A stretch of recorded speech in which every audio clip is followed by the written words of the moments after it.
Hey there, you guys. Christian here with another video. So last month was a pretty crazy month, especially if you were a Nintendo fan. We had a big direct, and one of the biggest things that came out was the shadow drop of Metroid Prime Remastered. Now I feel like tons of people have been hyping up Metroid Prime. 10 out of 10 game. I never played the original one on GameCube, but I played tons of 2D Metroid games, and Metroid has become one of my more favorite franchises that Nintendo has to offer. So this was a no-brainer for me to check out. Um, but I kind of feel like, so I kind of sat on this review for a little bit. I didn't know exactly how I wanted to approach this.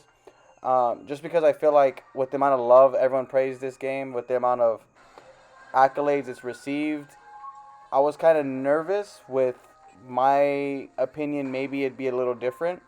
So yeah, this is a review of Metroid Prime Remastered. Is it as good as everyone says it is? Let's find out. Before we hop into that video, if you guys could do me a favor, if you're new to the channel and you like the content that we see here, do me a favor and like the video down below, and even consider subscribing. That definitely means tons to me. But without taking too much of your time, let's get back to the video. The first thing I want to get into this game with is the visuals and graphics. So when you first boot up the game, it's immediately apparent that this is not just a regular remastered. This definitely sets the bar for what a remaster needs to be. I feel like they grabbed that GameCube game, which already looks stunning, and brought it up to the best standards they possibly can, even to make it on par, if not better, than most of the offerings that Nintendo has to offer right now on the Nintendo Switch.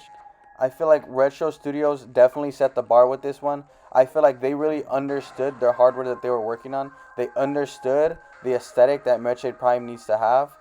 When it comes to the lighting and the textures that they chose to use, when to use it, I feel like they understood that the Nintendo Switch is not a PS5. It's not an Xbox Series X. You can't go in with the same idea of photorealism, but what they did understand is that Metroid Prime was never a photorealistic looking game.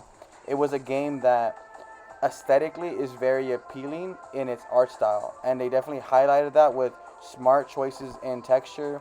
There's smart lighting choices that highlight the environments. It definitely adds a more actualized vision of what Metroid Prime was always intended to look like, and it definitely made this game look way more polished than it's ever looked before. But yeah, I feel like I can go on and on gushing about how much I love the aesthetic choices they used, and a lot of the smart little unnecessary techniques that they never needed to use, but the fact that they used them definitely adds to this game even more. Things like when you see the reflection of Samus after you shoot a missile, and how her eyes follow the explosion. Those little tricks that make this game feel like 2D Metroid, but from a first-person view. And I feel like that's one of those things that's really hard to pull off when you get a game that's always been 2D and then you put it in 3D and it just fits in so perfectly. When you think of Metroid as a 3D first-person shooter, this is exactly what I was thinking, and they definitely nailed it down to the T from capturing the essence of what Metroid is. But as we all know, graphics and visual does not a game make. It comes down to the gameplay. So how does the gameplay hold up on this one? There's 4 different control options that you can use, from the typical 2-stick shooter style that you would use in a regular first-person shooter of today. They have the original classic, as far as the GameCube was, that tries to emulate a GameCube controller with using just 1 stick. They have motion controls, and then they have a hybrid between motion controls and the old school classic style. I played the game in the default 2-stick shooter style, and I feel like this was the most accessible and the most convenient way to play this game. I did try it motion control, and I did try the classic, and I kind of felt like they were just... This game was not designed for motion control, so it was definitely very tricky, at least for me. I was never a fan of the Wii style motion controls in most games, and this game for me just wasn't. It didn't feel right for this one.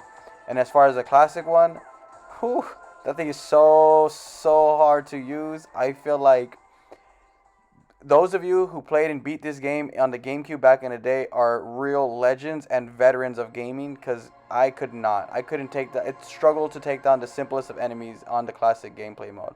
So I just stuck to my traditional baby game more convenient style of the twin stick shooters, and that was fine for me.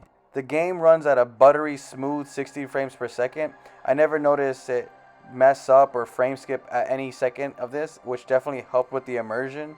It definitely helped me feel like I was Samus and I had complete control of her anatomy, and that was the best part of this game. I feel like the way that shooting just feels so natural, jumping around feels so smooth. My only gripe with this, I think, is like switching from like arm cannons to like the ice beam or to any of the other kind of blasters was a little tricky. It didn't really always feel as natural, mainly just because this game was designed to be played with one stick versus two sticks. But besides that, it was definitely a fun experience. Another thing that I really loved was the physics in this game. It definitely makes you feel like you're in outer space when you jump, when you're platforming. You kind of have this like not zero gravity, but like low gravity kind of airy jump to it that makes you feel like you're in space, or what I imagine it feel like if you're in space. When you're the morph ball and you're rolling around, you definitely feel like a marble, and those are always really fun things to do. I think they really definitely captured the way the movement was supposed to feel in this game. Another thing I want to praise this game for is the way that the maps are designed and the levels are set up. They definitely let you go wherever you want as far as you can until you get your specific power-ups, but the game keeps throwing new power-ups and new power-ups at you super fast, and then you kind of remember, like in that one room I can reach this new place because I have the space jump, or the morph ball explosion can help me slip through this spot. They definitely give you what you need when you need it, and they guide you without ever having to tell you specifically where to go, and I love that.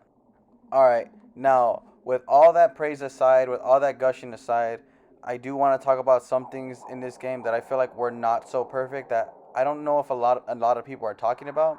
I feel like a lot of people have a little bit of rose tinted goggles whenever they speak of this game, because they always hold it to near perfection, 10 out of 10 status, and even though this game has very few flaws, some of the flaws in this game, specifically in this remastered, I feel like definitely hold this back from being a near perfect experience. It's very clear to me when playing this game that this game was designed to be played with one stick in mind, specifically on the GameCube controller.